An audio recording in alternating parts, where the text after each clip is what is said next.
Thanks, Carlos. I do a lot of work on blockchain, but I'm not the father of blockchain. That's what That they was say. a guy named Satoshi Nakamoto.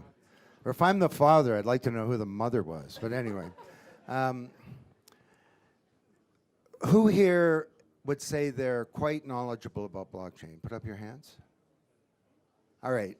90-second tutorial. For 40 years, we've had the Internet of Information. But when I send you some information, I'm actually sending you a copy, PDF, email, even with a website to keep the original.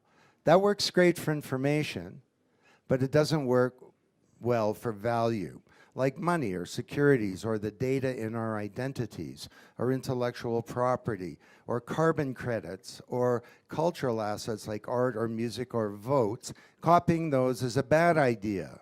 You don't want someone copying your vote or your identity. And if I send you 1,000 francs, it's really important I don't still have the money. Cryptographers have called this the double spend problem, and it's been a problem for decades. That's what Satoshi cracked. He found a way that people could transact with assets and trust each other peer-to-peer.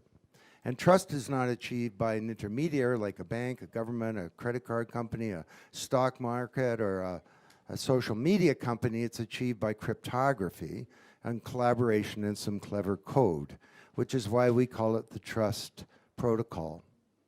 So what could that do to our identities? Well, right now, we spend a lot of time online and we generate data. Data is the new asset class of the digital age, and it's data about us. And the virtual you probably knows more about you than you do, because you can't remember what you bought a year ago or said a year ago, or what your heart rate was a year ago, or your exact location a year ago, or what you got on that test a year ago, or what diagnosis you had.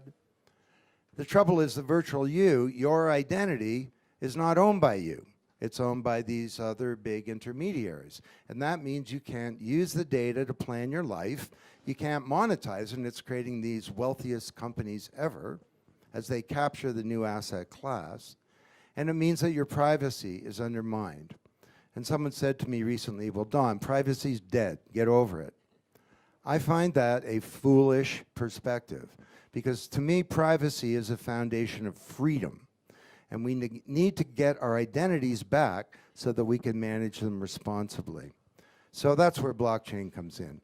The virtual you can be owned by you in a black box on a secure platform, and it moves around with you.